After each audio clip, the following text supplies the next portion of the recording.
আসসালামু আলাইকুম প্রিয় দর্শক, মোহাম্মদ আখতারুজ্জামান বলছি। ফিশারিজ বাংলাদেশ চ্যানেলটি বিশ্বের যে প্রান্ত থেকে দেখছেন সেই সমস্ত মাছ ও চিংড়ি খামারি ভাই বোনদের স্বাগত জানাচ্ছি। আশা করছি আপনারা ভালো আছেন।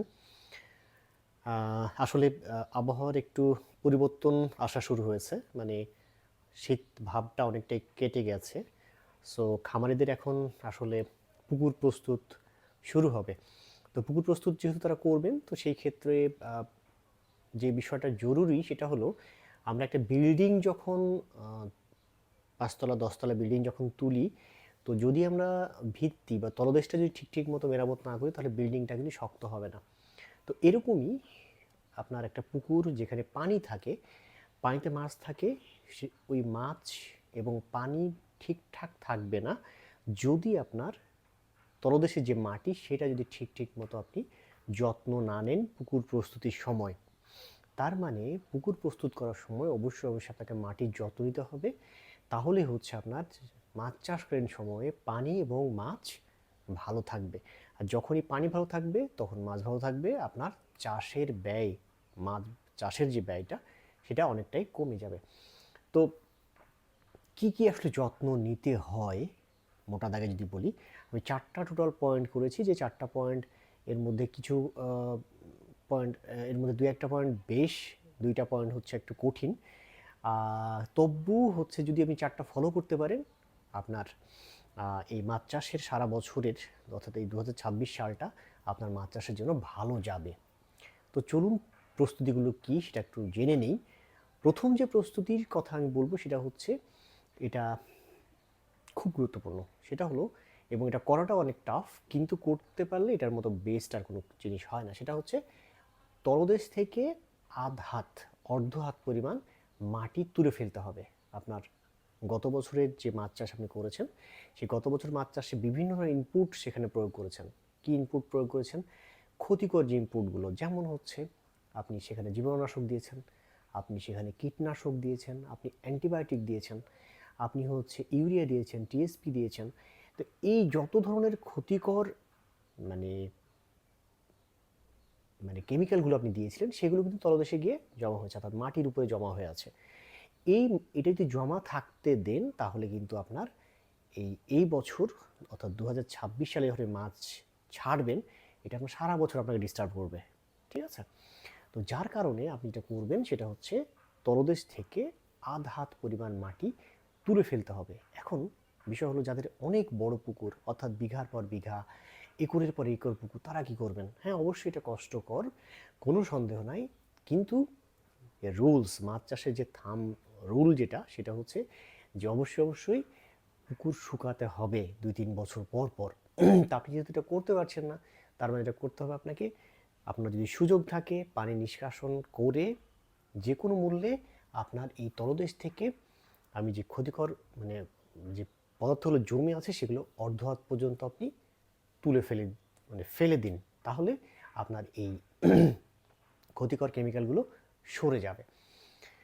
এরপরে যেটা 2 নম্বর কথাটা যেটা মাথায় রাখতে হবে সেটা হচ্ছে, আপনার পুকুরের পানির ধারণ ক্ষমতা কীরকম। যেমন উত্তরবঙ্গের যে বিষয়টা, পানির ধারণ ক্ষমতা, অর্থাৎ মাটির যে পানি ধারণ ক্ষমতা অনেক কম। এই ক্ষেত্রে মাটির যদি পানি ধারণ ক্ষমতা কম হয় তাহলে কিন্তু মাছ চাষে ব্যয়টা বেড়ে যায়।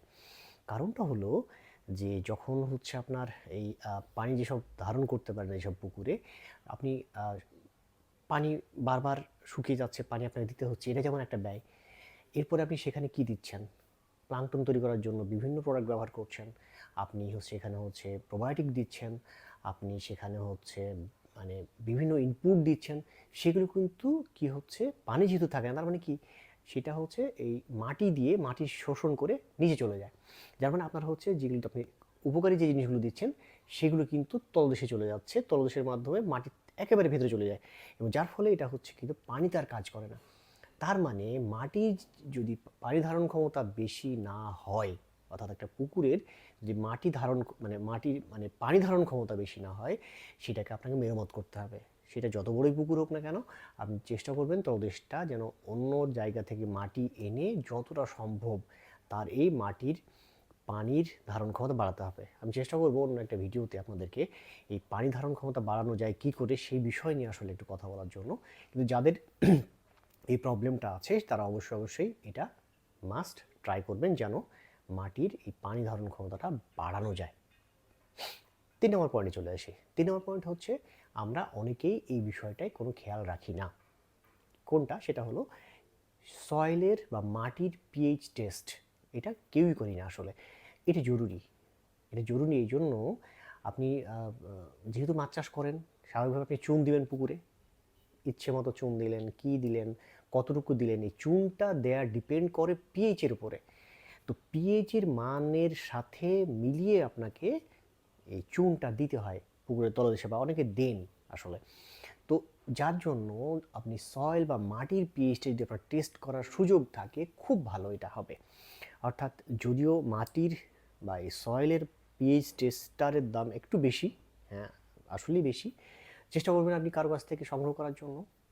বিভিন্ন কোম্পানির যারা প্রতিনিধি আছে তারাও অনেক সময় আপনাকে ফ্রি অফ কস্টে টেস্ট করে দিবে এই মাটির পিএইচটা। আপনি মাটির পিএইচটা টেস্ট করানো হলে যত পিএইচ সেই পিএইচ অনুযায়ী আপনি পুকুরে হচ্ছে অবশ্যই আপনি কী করবেন? চুন প্রয়োগ করবেন। তো যার জন্য আপনার 3 নাম্বার কাজটা হচ্ছে একটু সুযোগ থাকলে এই পিএইচ বা মানে মাটির যে পিএইচ, এই পিএইচটা টেস্ট করে নেওয়া উচিত। এরপরে যেটা সেটা হলো কিছু পরিমাণ পানি ঢুকিয়ে, অর্থাৎ আপনার মোটামুটি কি বলবো, যাদের হলো পুকুরে আপনার মানে মোটামুটি এই কাজগুলো হয়ে গেছে, তারা হচ্ছে আপনি কিছু পরিমাণ পানি প্রবেশ করিয়ে সেখানে অবশ্যই আপনি যেটা প্রয়োগ করবেন সেটা হচ্ছে টি সিড কেক, চায়ের বীজের যে খৈল, আপনি সেটা প্রয়োগ করবেন কিছু পানি ঢুকিয়ে। আধা হাত পরিমাণ পানি ঢোকালেন, চায়ের বীজের খোলটা আপনি প্রয়োগ করুন। এখানে যেটা হবে, সেখানে হচ্ছে এই চায়ের বীজের খোলটা একটা জৈব সার হিসেবে কাজ করে, এটা একটা। আর একটা হচ্ছে এটা যত ধরনের রাক্ষসে মাছ সহ অন্য যা আছে, শামুক যেগুলো আছে, সেগুলো হচ্ছে এটা ধ্বংস করতে সাহায্য করে। এবং এটা হচ্ছে যেহেতু প্রাকৃতিক, এটার কোনো ক্ষতিকর দিক নাই। আপনারা এই রাক্ষসে মাছ নিধন করার জন্য যে গ্যাস করা নামক একটা কাজ করেন, যেটা খুবই দুঃখজনক। একেবারে মাটির যে কি বলবো, মাটির যে ইকোসিস্টেম ছিল, পুকুরে যে ইকোসিস্টেম ছিল, পুরোপুরি নষ্ট করে ফেলেন এই আপনার হলো বিভিন্ন ধরনের মানে অনুমোদনহীন যে আপনার হলো ওষুধগুলো প্রয়োগ করেন, যার ফলে হচ্ছে আপনার এটা নষ্ট হয়ে যায়। এরপরে এটা মানে এই দেওয়ার পরে পরবর্তী ধাপটা হচ্ছে ওই আধা পরিমাণ পানি থাকা অবস্থায় আপনি অবশ্যই পুকুরে, অর্থাৎ সেই মাটিতে প্রোবায়োটিক এবং মিনারেল প্রয়োগ করুন।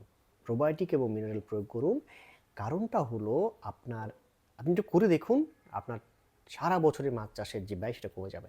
এই প্রোবায়োটিক এবং মিনারেল যখন প্রয়োগ করবেন, 4 নম্বর যে পয়েন্টটা, 5 নম্বর যে পয়েন্টটা, সেটা হচ্ছে প্রোবায়োটিক এবং মিনারেল প্রয়োগ করলে আপনার ফিউচারে, ভবিষ্যতে আপনার প্রোবায়োটিক প্রয়োগটা অনেক কম লাগবে। মিনারেল প্রয়োগ করলেন আপনার হচ্ছে প্লাঙ্কটন তৈরি করার জন্য আপনার ব্যয়টা আরও কমে যাবে।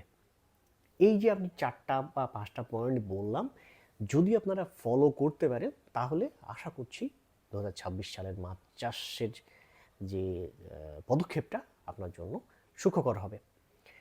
ভিডিওটি ভালো লাগলে চ্যানেলটি সাবস্ক্রাইব করুন, বেশি শেয়ার করুন ওই সমস্ত খামারি ভাইদের কাছে যাদের কাছে এগুলো তারা উপকৃত হবেন। ভিডিওটি ভালো লাগলে আগেই বলেছি যে আপনারা যত পরিমাণ এটা খামারি ভাইদের মাধ্যমে ছড়িয়ে দিবেন, তত তারা উপকৃত হবে। এই সংক্রান্ত বিষয়ে যদি আপনাদের কোনো প্রশ্ন থাকে, আপনার কমেন্ট সেকশনে কমেন্টস করুন, আমি চেষ্টা করবো আপনাদের প্রশ্নের উত্তর দেওয়ার জন্য। ভালো থাকবেন, দেখা হবে অন্য কোনো দিন অন্য কোনো ভিডিও নিয়ে। সে পর্যন্ত আল্লাহ হাফেজ।